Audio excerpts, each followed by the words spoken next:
जाहैबाय जा जेबो राहा गैयाना न'खराव मावनानै जानायनि थाखाय हा हुआबो खम जाहैबाय दिनै बेजोंनो लिरनाय फरायनाय फिसा गथ' सानै दङ बेजोंनो फोरोङो मावनानै जानो राहा गैयिनि थाखाय बे गथ' सानैखौ फोरोंनायनि थाखाय रायजोफ्रा इसेबां मानि खहा जानाय नुनानै आरो सरकारा एफाराब मानि खहा जानाय नुनानै अननानै बेनो अनसुंथाइखौ हरनांगोन सोरबाफोर अननाय दङब्ला एसेबाबो बेखौ नायनांगोन दिनै बेहा बेसेबांबा क्रलनि थाखाय लस जाबाय गैयाबाबो बेनाव 8 लाख 9 लाखआनो खहा जालांबाय न' बां लानानै दखान जानानै दखान लुनानै दिनै बेनि थाखाय एसेबाबो सरकारफ्रा अनदो हरदो आं दखाननि जानानै बुंबाय आरो दिनै बाजार स्टाफनि मानसि जानानै मोनानि समाव हरनि 12टा 35सो 12 रिंगा 35सोआव जों बेयाव मोनसे सोदोब जादों माने एटम बमा फानोमोन नालाय बे एटम बमा बेरफुबासो जों थाल मोन्दों आं थाल मोन्दों उन्दुनायाव आरो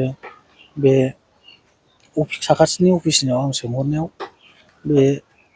मा गोमदों होननानै सोंहरनायाव सिखारनानै नायलाय होननानै बुंनायाव आङो सिखारनानै नायहोनायाव बिसोर सिखारनानै नाहरनायाव बिसोर मा नोंनि दखानासो खामबाय आदा होननानै बुंहरदों आरो साखाथिनि अफिसनि मानसिफ्रा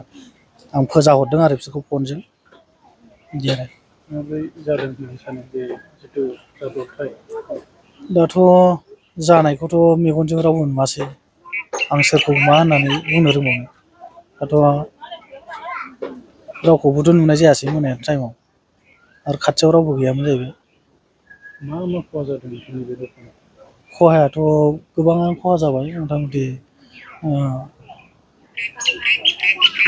6 बा 7 बे माबायाव दं आरो एलनि खाथियाव बिदि दं खहाया जिथु जाथाया मैया हरावनो जादों नङा होनबा थांनाय हराव 12टा 35 टाइमाव बे बुहुद खामफुथारदों आरो बेसेबांसो समाव नोंथाङा बे दखानखौ बन्द' खालामनो सानो जोंथ' 7:30 बेबायदि टाइमाव बन्द' खालामनो थाङो 7:30 बेखौथ' दिग्लिपारा दखान होनना बुङो दिग्लिपाराखौ बुंबा बांसिन मिथियो ओरैनो नेसनेल पार्क सिखोना जोहोलाव नेसनेल पार्कनि साखाथियावनो मोखाङावनो दखाना दा बेजोंनो आङो बिसि फिसाखौ दै माबायोमोन बेजोंनो न'खर सालायोमोन सानै फिसा दं आंहा सासे क्लास 10आव हाबो देग्लाय मेट्रिक फाइनाल होगोन आरो सासेया इंलिस स्कुलाव हाबो बेबो प्राइभेटाव दा बेजोंनो आं दखान जा एसे ओमफ्राय बेजोंनो आं खुङोमोन आरो न'खर संसार सालायोमोन जोबोद दुखु दं दा बेखौनो आं मा बुंनानै खोन्थाहरदो रोंबावनो रायजोफोरनो सोरखारखौ आं खावलायनो सानो आंनि खहा जानायफोरखौ जाहाथे सुफुंफिनो आं बेखौ लुबैदों आरो दा आंहा जेबो राहा गैया आरो हाग्रायावबो दंफां दंफि लायनानै न' लुनो हानाय जेबो गोहो गैया बेनिखायनो दानि गभर्नमेन्ट जेनाखि बिथांमोनहा आंनि न'खर सामलायनाय आरो बिसि फिसाखौ लानानै दखान होनायाव जाहाथे आं खहा जानायखौ सुफुंफिनगोन आं बेखौ लुबैदों आरो गलायाव मा मा बेसादफोर दंमोन ओरैनो मा दखान गलायावथ' आंनाव फ्रेस गंसे दंमोन आरो दाम गोसानि रेट गंसे दंमोन आरो गोबां एंखुर माइरं दामि दामि साथा आरो दै बथल कल्ड्रिंकफोर गासिबो आंनाव एभ्रिथिं गासिबो मोनजोबोमोन साखाथिनि अफिसफ्रा आंनावनो लांनानै जाहैयोमोन आरो ओनसोलनि मानसिफ्राबो आंनि दखानाव मोजां मोननानै हाबसोगारोमोन दा मा खालामनो आं राहा गोथे जालायबानो जाबाय आरो ओरैनोथ' फैसाया 15-20 हाजारसो फैसा दङमोन ओमफ्राय खाथायाव रायजोनि फैसा दंमोन बे फैसाया थांफादों ओमफ्राय रायजोनि खाथा दंमोन बेवहाय मोनसे खाथायाव 1.5 लाखसोनि हिसाब दंमोन मोनसे खाथायाव 90+ हिसाब दंमोन दा बेखिनि थांजोब्बाय आरो जों आन्दायनानै दङ दा सोरखौ मा होननानै बुंनो थानायाथ'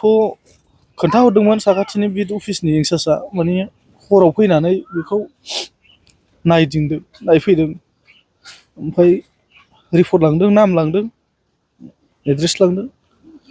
दा बेखिनिसिम आरो जेबो खौरां हरफिन नालाय दहाय थांनांगौमोन ओमफ्राय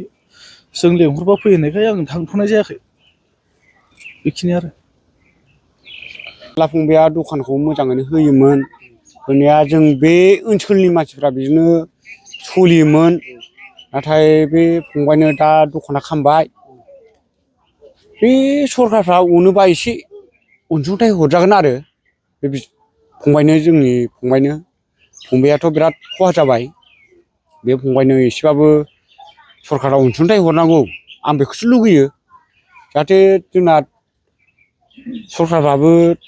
नायनानै थाया बिदिखौ एसेबाबो हरनांगौ आं बेखौ सानो आरो आंथ' मा बुंबावनो माबोरै जादों सानो नोंथाङा बे जाथायखौ आंथ' माबोरै जानो सानबावब्रा आं गोजानबोना आंथ' मिथियाखिसै आंनि दा दखानाव फैनानैसो नुफैबाय दखाना खामनाय ओरैबायदिनोलै दखाना खामबायनो होनलायनायाव आं नुफैदों हाब दखाना खामबायबालाय आं नायनोसैलै होननानै फैनायावसो आं नुफैदों दा जिखुनु जाया दखानाथ' खामबाय कारेन्टजों खामदों ना सोरबा सावनानै गालांदों जोंथ' बेखौ बुजिलाना जिखुनु दखाना खामबाय लसआ जाबाय दा सरखाराथ' हरनांगौ अननानैबाबो एसेखौ आं डिमान्डखौ लुगैयो आरो आंनिफ्राय आं मा बुंबावनो आंना बेयावनो जोबथाबनायखौ आं सानना लाबाय।